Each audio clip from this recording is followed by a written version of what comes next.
Yeah, good afternoon. It's a long time no see, huh? So today I'd like to give you an overview of primary actors in global health. So you will know that who are the major players currently in global health affairs. Okay? Some are persons, some are institutions, and after this, the learning objective of the day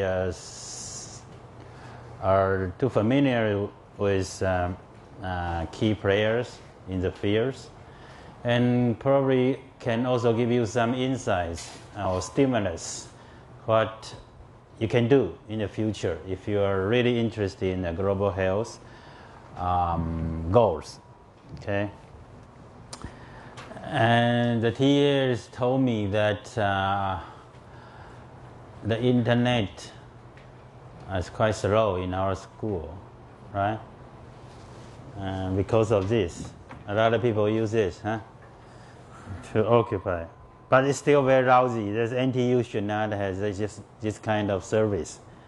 Probably after this class, we have to write a letter to the president, ask us for some refund or our tuition.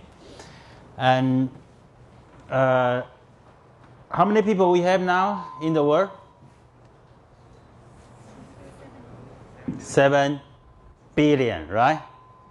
I remember when I first taught in this school, it was 6 billion. So in 20 years, we have 1 billion more populations.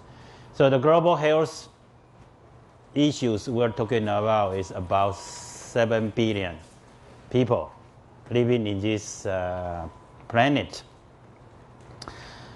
And it cannot be done by an individual to save lives or improve life of 7 million people. Most of the time it takes an organization, sometimes big, sometimes small. Some are rich, some mediocre. But yeah, you have to have an organization to do that. Okay. Some organizations are so-called governmental organizations, and we call it intergovernmental organization. That means it was formed by governments. And the superstructures of governments in the world now is called United Nations and UN. Anyone knows about United Nations here? That's political science? Raise your hands. No? We don't have anyone from the political science? Yes. What is UN? Where is UN from? No? Really? Social sciences. Bigger definition. Anyone tell me that what is UN, United Nations?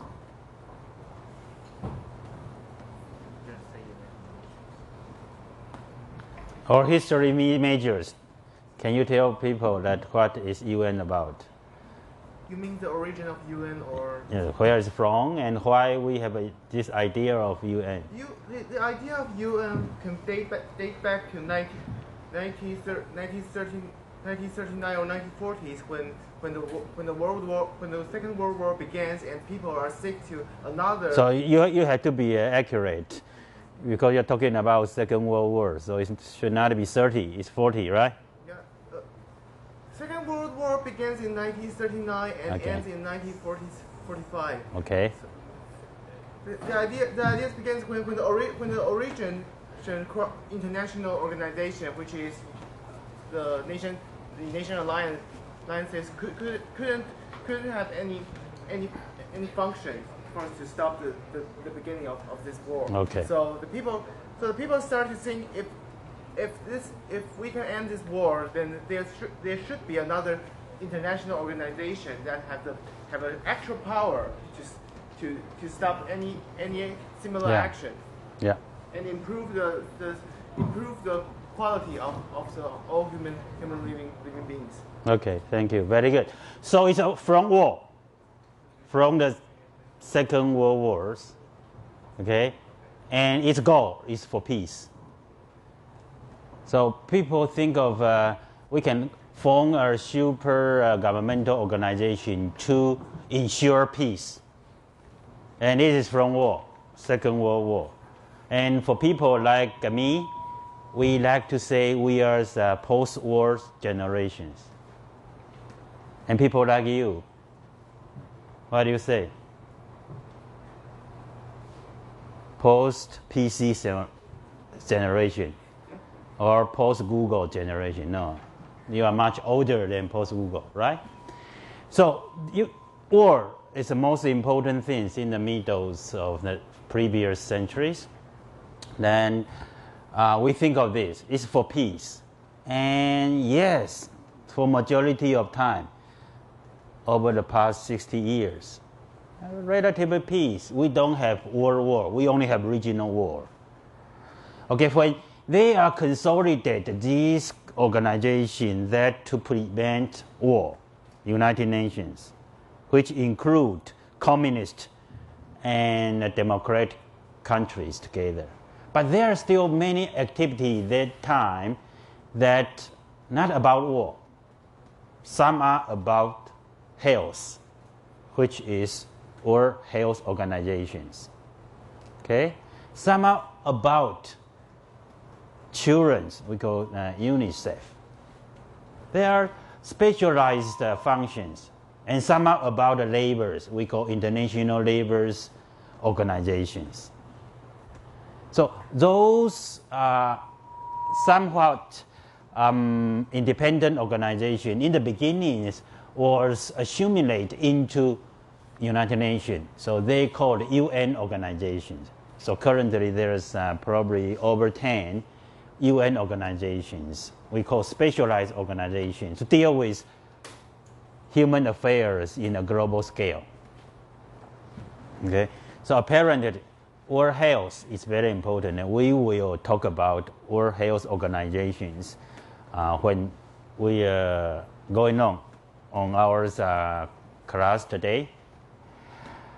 But you know, intergovernmental organizations do have their limitations.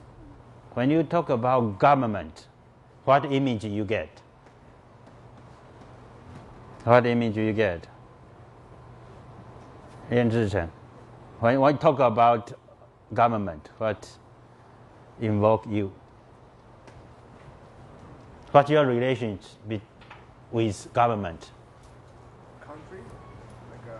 Yeah. Your personal relationship with government.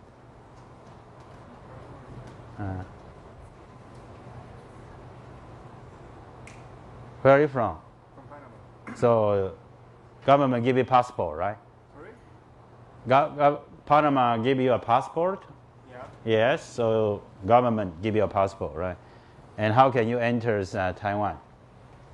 For a visa? Visa. So what it means? Passport and visa.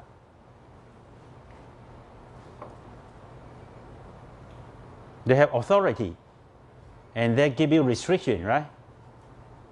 They give this visa to come to Taiwan for a certain period of time. So when we talk about government, it's always about authority, about restrictions, about rules. They give you a lot of rules, supposedly agreed by you, and you have to follow it. And who make the decision of what kind of rules? Some by small group of people, some through the democratic process. But anyway, it's about bureaucracy. A lot of bureaucracy. You know, when you want to have a stamp, and it takes days, weeks, right? Currently, when we, as a Taiwanese, want to go to the United States, it's painful. We have to go to the web and register. And my assistant told me I'm currently applying a visa to U.S. I have to go to the website and one question, can you put down the date of your previous 5 visits to United States? How can I recall? So I have to go back to see my passport.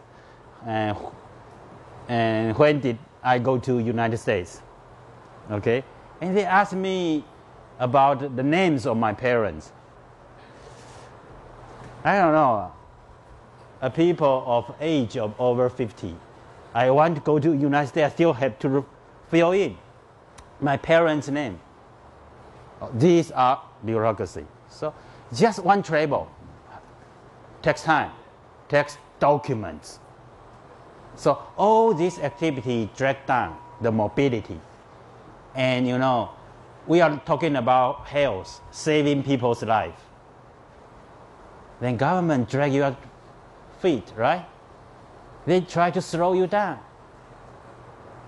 So what do? Forget about government. Let's form non-governmental organizations, NGOs, right? You don't have these red tapes. You don't have to follow the rules that you don't know who set up.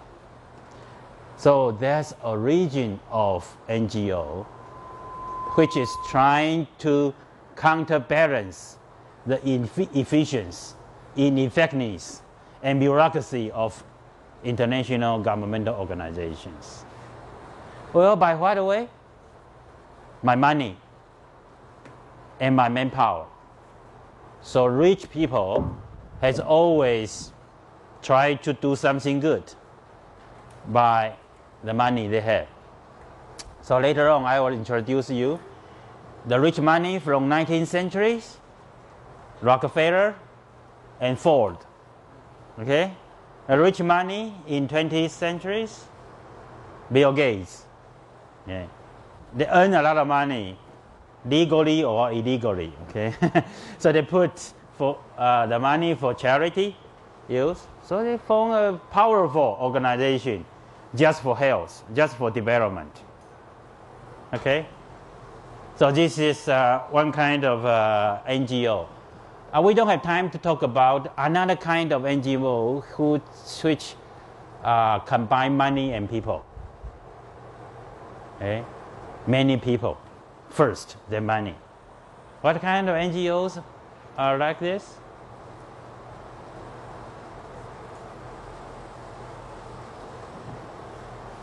Oh, you're from political science. How come when I ask you, function, right? What kind of organization with a lot of people first and doing good things? Like Red Cross or 慈济? Yeah, you are Taiwanese. So you have know how many followers of 慈济? You know, maybe 1 million. Right? And there's a very good international health organization in the world. Doctors Without Borders. Have you heard about that? So doctors form together, use their spare time to do things in combat zone, in disaster areas. So they go there first. And because the actions there have taken very good, so people with money but don't have time and are not brave enough to go to the disaster area, and they will come to say, well, you are doing the good things, and what can I do? And they say, we lack resource. And the kind of resource they lack is money. So they will donate their money. Okay? Some are religious. Christians, Buddhists, Muslims, they all have all kinds of religions. They have a belief first, and they have followers. And after day by days preachings or sitting together, listen to the masters or reading the good books, and they come out, this is something we have to do. Save these people who are living that conditions, doing something good in that corner of the world. So they form NGOs with religious attributes. Okay? So there's probably over 10,000 this kind of organization in the world. And we cannot cover all of them, but I will give you some examples, big organization, to show you how they are doing recently. Okay? So these are main actors in the global health. Some are global, some are regional, and some are nationals, and some are local. So anyone can form if you like it, and if you have followers, and you definitely can do something in the futures. So Kai, are we ready for Bill Gates? So in the history, we'll remember he's the one who not really invented but revolutionized computing. We call PC. Then what makes him rich? His software, right, has to be embedded in every PC we use, right? So every time you purchase one PC, you are paying Bill Gates. That's very clever. That's before this. I think no other product has this kind of benefit. Do we? No. Purchase no. So this is, so he accumulates wealth in a very short time. Okay. And if you have chance of reading his autobiography, you know he is eager to produce the kind of product in his mind, and he quit Harvard, right? Because if he wastes 2 more times in universities, I think his opportunity is gone. So he also carries new ways of learning. That a lot of new IPOs, initials, public offerings, company, especially technology company. A lot of clever guys, they are not going to complete their degree. They have to go to the business first. So this is what he did. So you will say he is quite capitalist. But all of a sudden he say, I want to step down and I want to do something good. And he decided to give up his money for the course he chose. And years later, when people ask him, he talked about the reason is when he was at Harvard, he bumped into an idea, a book, talk about population and population health. So he is thinking about population growth.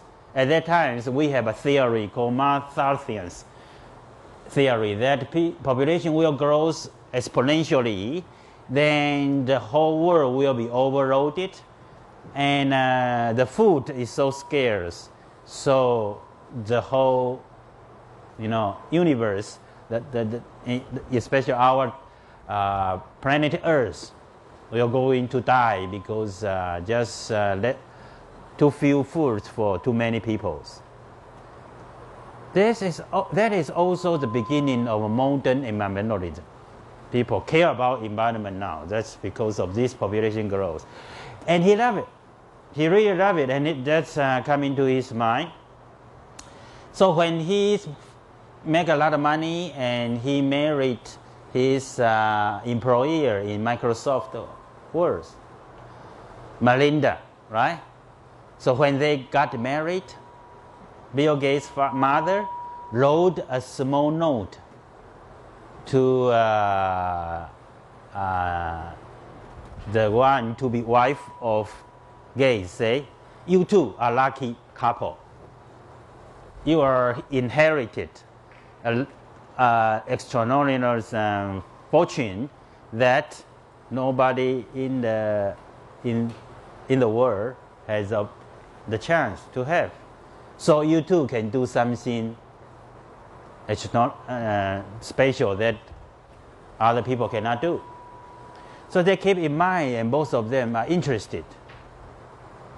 health, development, and technology. So they together with their parents formed this. So at that time, he's the richest person in the world. Okay? And the second richest is Warren Buffett. So the first 2 years, they formed this charity fund. And Warren Buffett thinks there's only one person in the world who makes more money than me.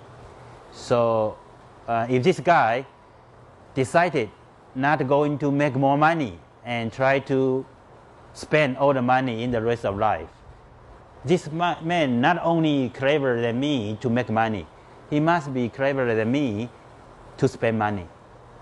So Warren Buffett contributed to get 1/3 of the shareholders of this foundation. Say, I will give all my money to you under Melinda and Bill Gates Foundation to do good things. No Warren Buffett name. Even Warren Buffett, his own charity foundation is smaller than this. Okay? So until now, from your childhood, the majority of people in Taiwan, mostly in Taiwan, Taiwanese kids grew up to learn how to be successful and make money, right?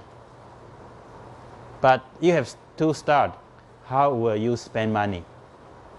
It's not easy to spend money. Sometimes it's more difficult than earning money. So we will see a person with such wealth, the way he spend money.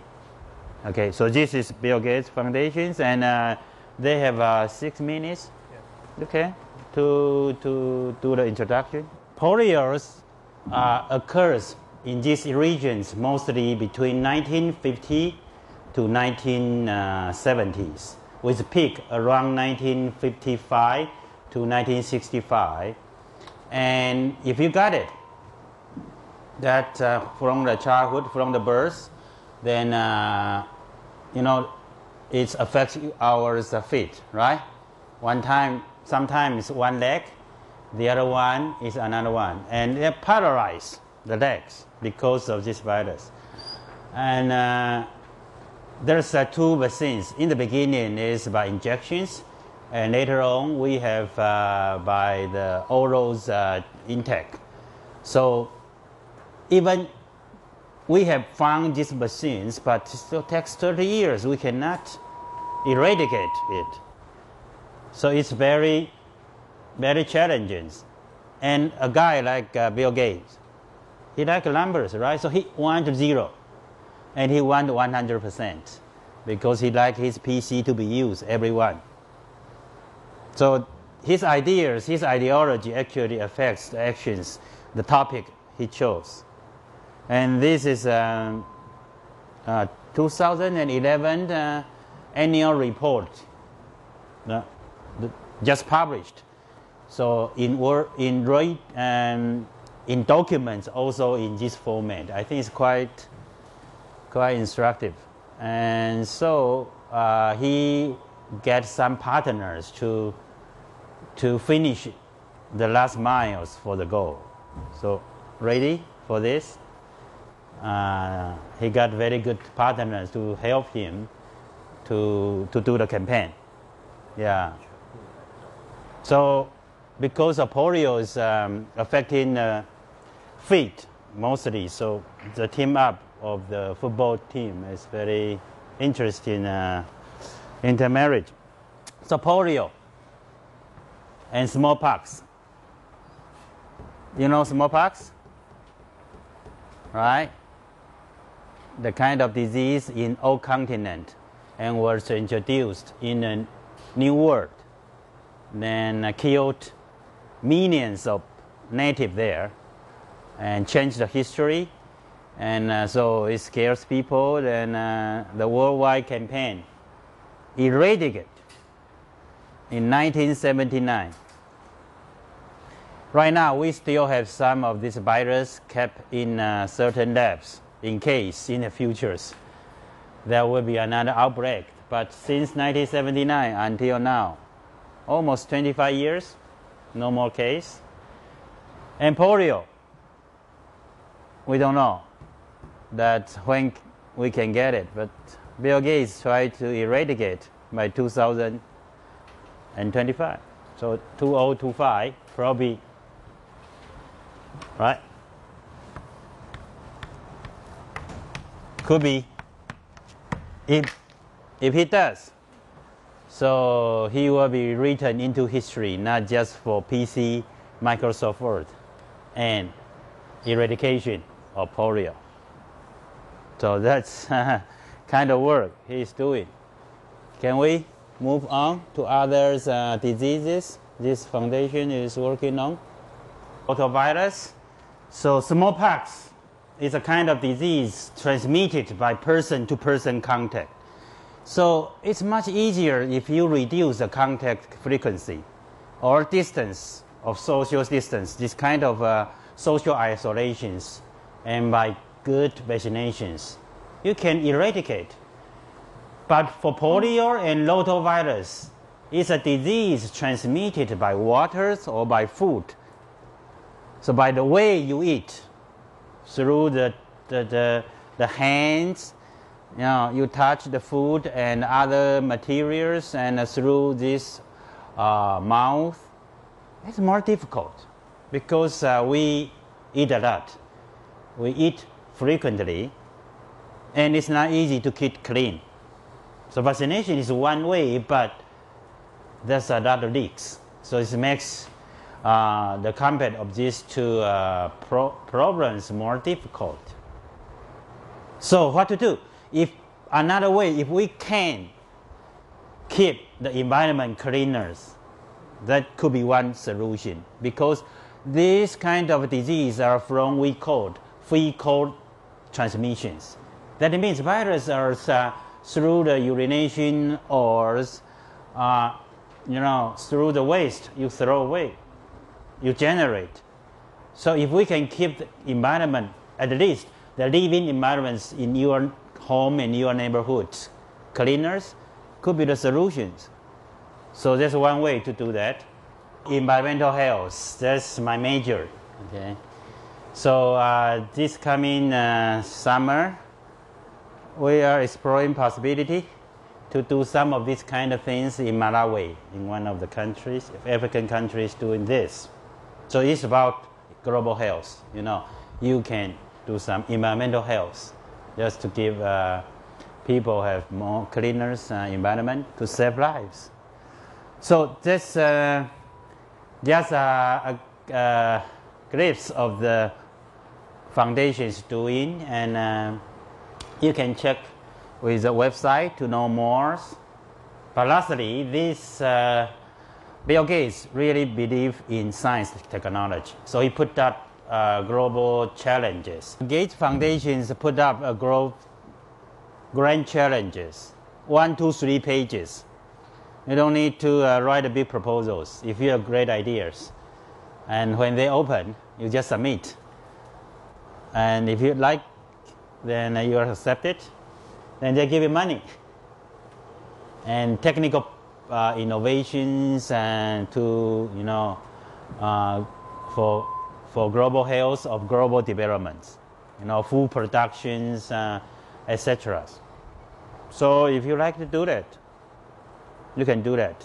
We try, but we failed. So those people who have succeeded in getting these grants are actually genius. So you see they're from backgrounds of different backgrounds. Can you finish that? In the last part? No? No more. So in the end, actually, there's encouraging people say that someone like them, and you can do that. Okay. So unfortunately, ours cannot do it. So this is the end of my introduction to Melinda and Bill Gates Foundations, and you can check out the website I give you in my PowerPoint, and you can learn more. So for the coming 20 years, anyone who are interested in global health, you cannot live, without knowing Gates, the challenges, the way he spend money affects a lot of global health activities, global health curriculums like us.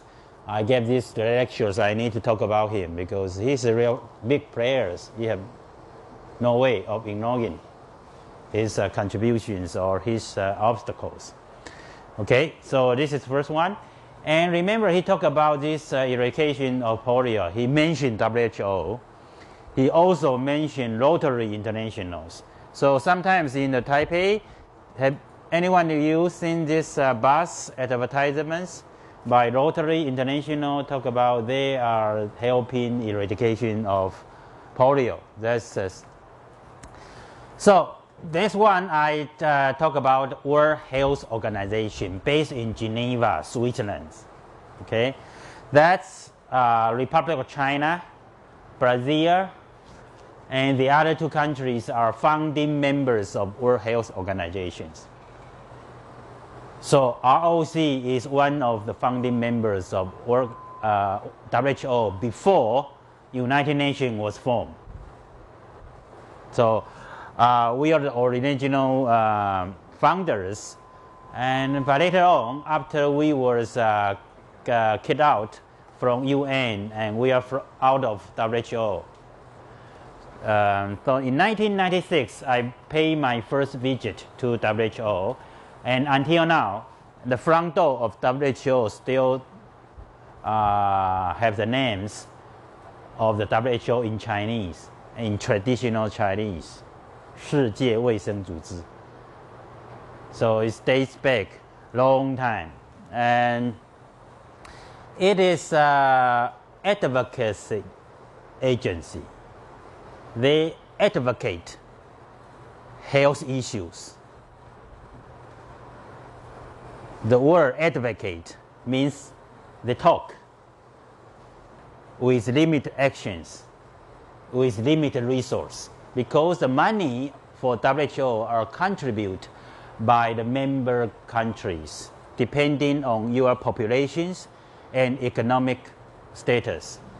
Half of the world, the GDP is so bad they will not pay any fee.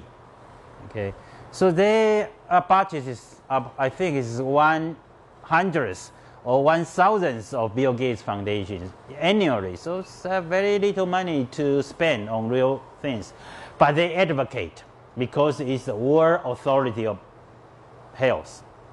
So during the 2003 SARS epidemic, WHO played a very important role to coordinate getting the virus identified, warning people of epidemic areas, of not traveling to that place, forbidding people traveling from the infected disease, banning some kind of trade, give out guidelines for medical doctors, nurses, and general public how to face a new emerging infectious disease. So WHO can use the experts network to do something good for world health. In the year of 2009, we got H1N1 epidemic worldwide. Another very important emergency diseases we call avian flu. That means influenzas from animals to people. So we got all our flus from 2-feet animals, okay, like us, like chickens, like ducks. But when those viruses transmitted from ducks or chicks to people, it's become very dangerous, kills people a lot. So 2009, that WHO early detect these problems with mathematical predictions and WHO predicts worldwide epidemic if we did not take actions. And the actions we did that time is to ask the whole world, take medication first. Because we don't have vaccines. Then later on we have vaccines and we ask people to be vaccinated. But later on people find out the prediction model of WHO is not so correct. So WHO got a lot of criticisms. And the reason for that is related back to the beginning of my talk. It's about the bureaucracy. It's because it's about governments. And the relation between governments has some power structures and power struggles.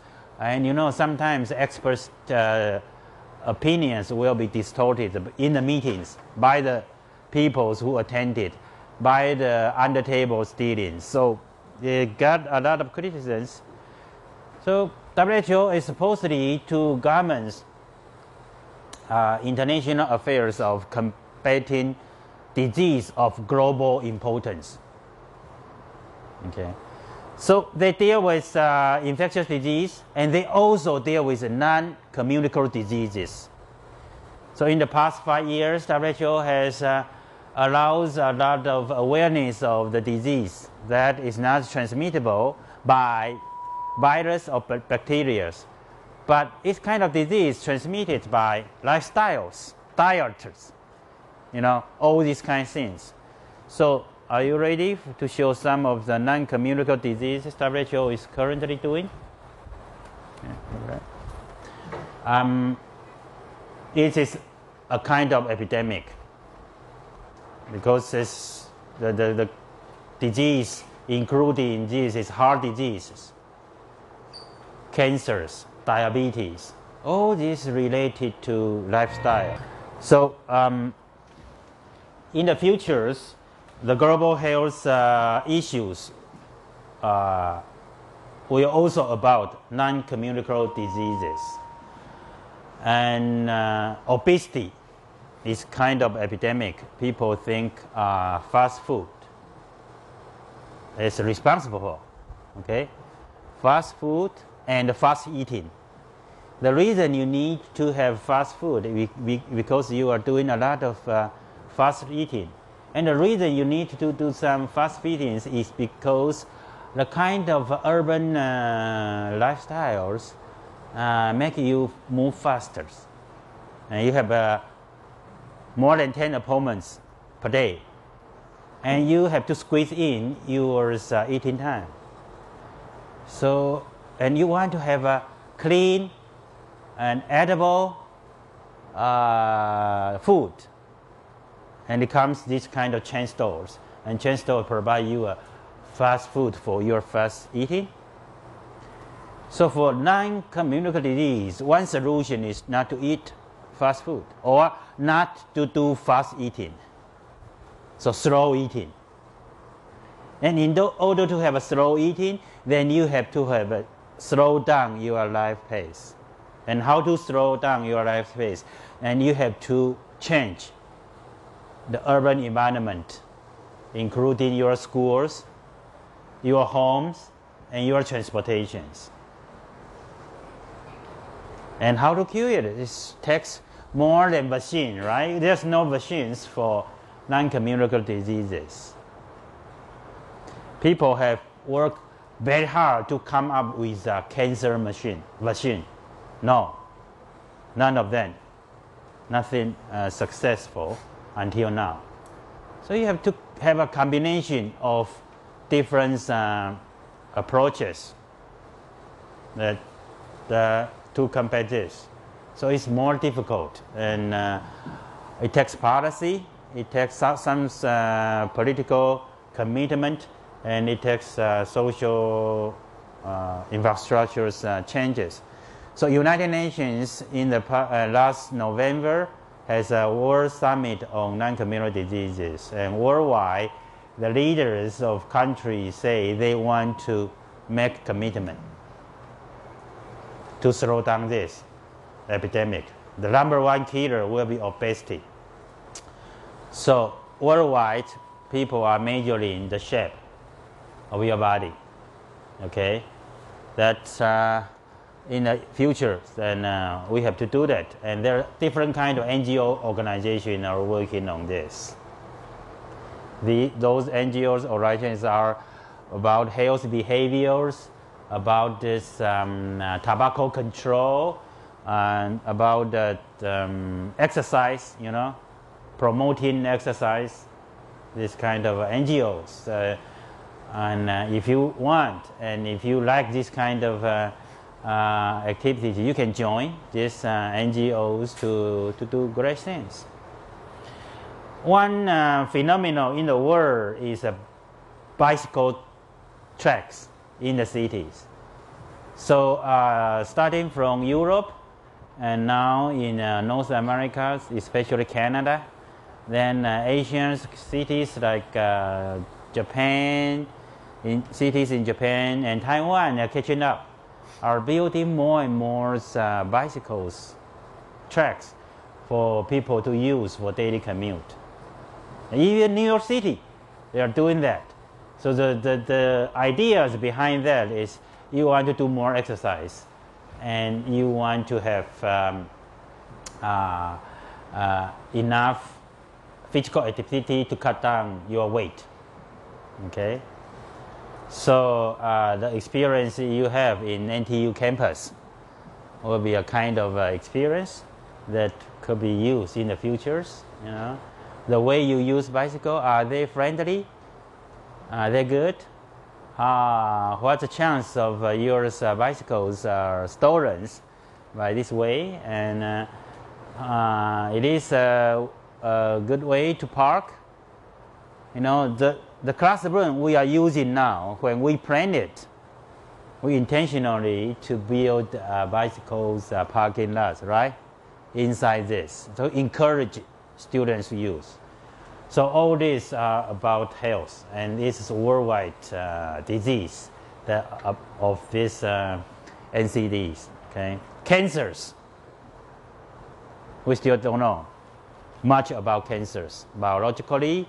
Sometimes we know this and that genetically, but still, in the end, the environment plays a lot of roles of causing cancers.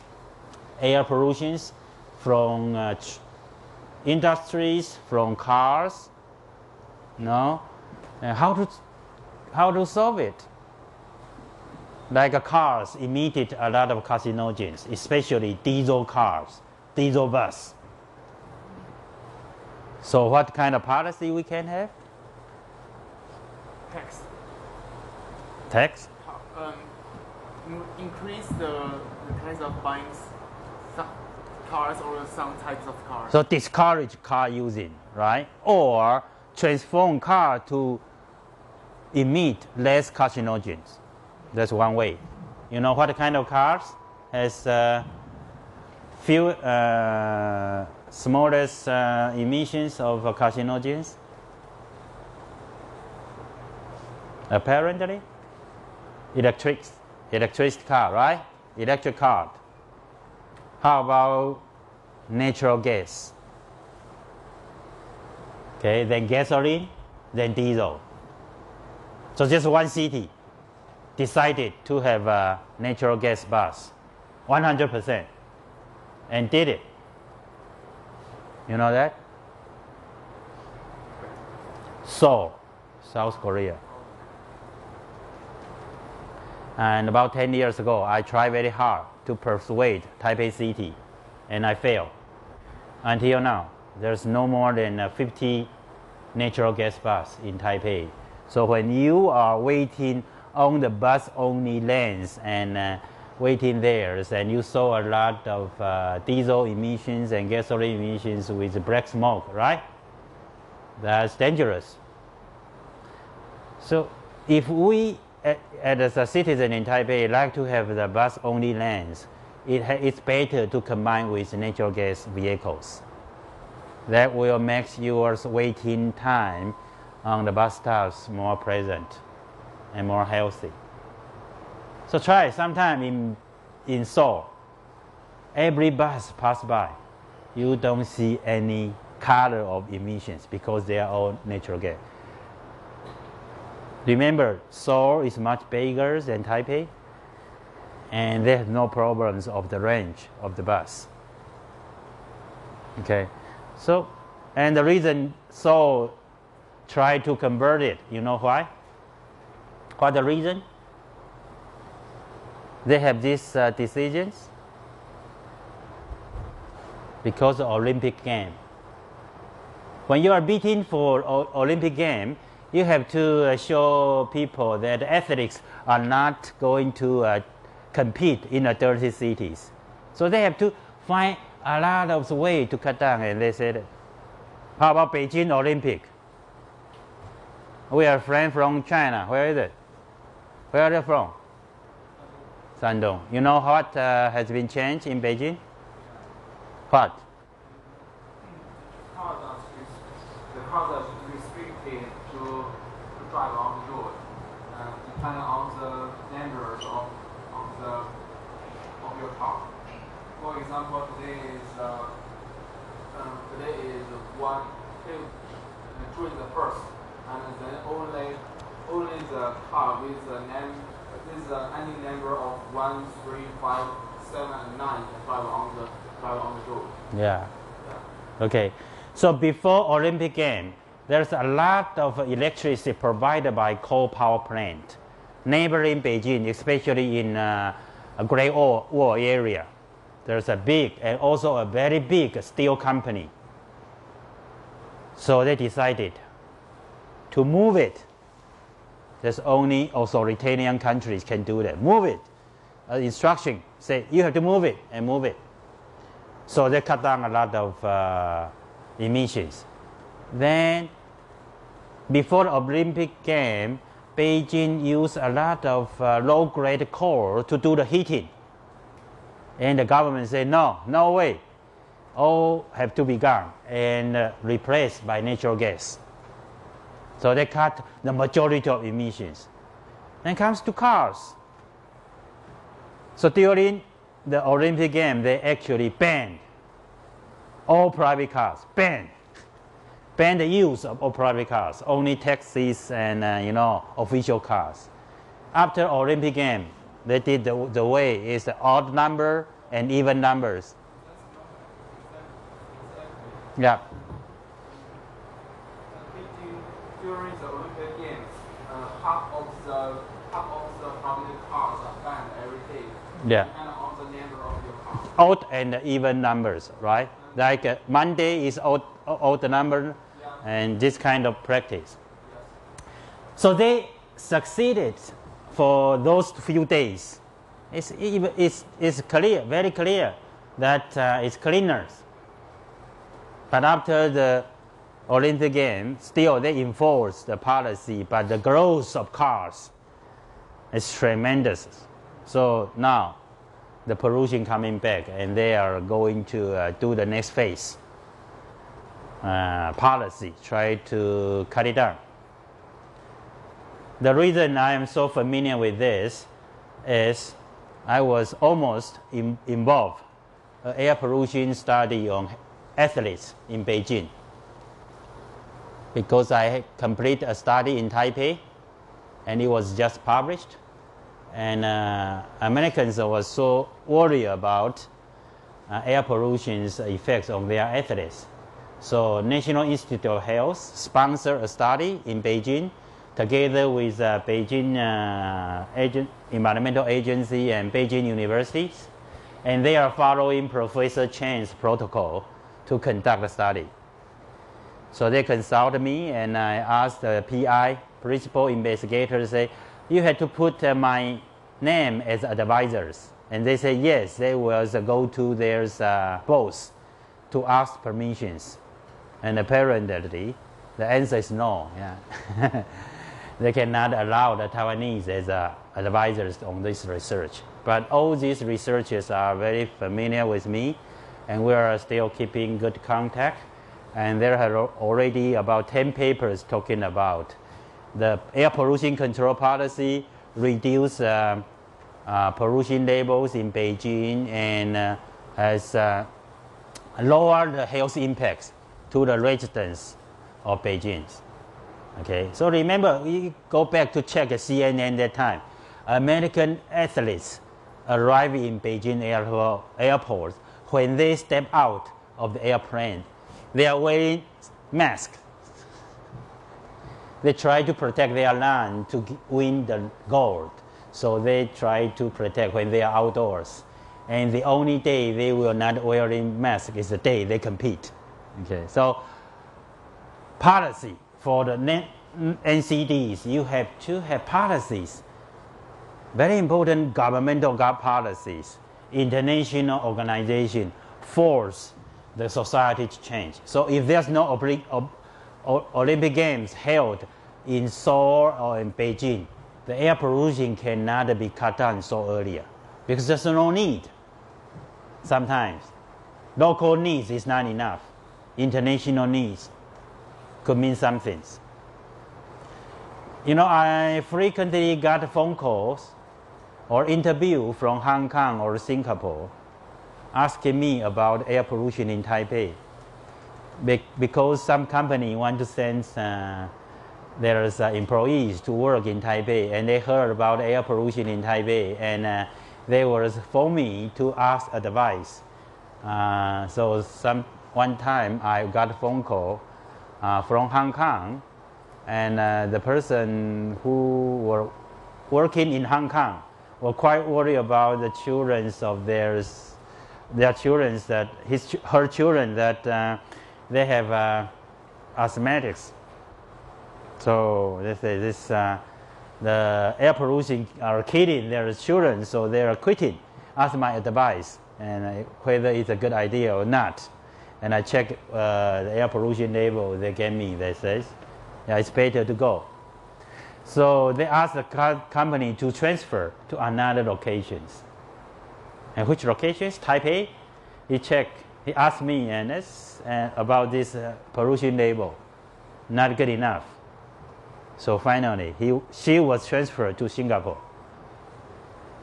So air pollution can affect economic activities.